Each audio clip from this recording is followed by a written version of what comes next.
Buenas chicos, déjenme decirles algo, lo siento por la inactividad, discúlpenme por favor. Bueno, el día de hoy vamos a hacer un video haciendo a Bob Esponja, pero en la vida real. Bueno, no sé si hacer el de la vida real o el de la caricatura, pero no sé. Lo único que sé es de que aquí tengo el escenario con corales muertos. Bueno, empecemos, vamos allá.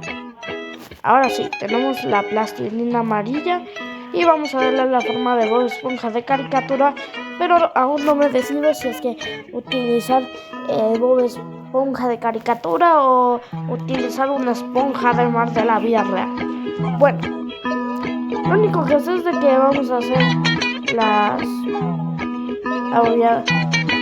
abolladoras, vamos a hacer los hoyitos que tiene Bob Esponja en este momento. Así que ahorita les dejo con un soundtrack bien divertido de Bob Esponja.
Bueno chicos, ya me decidí, vamos a hacer una esponja de mar de la vida real.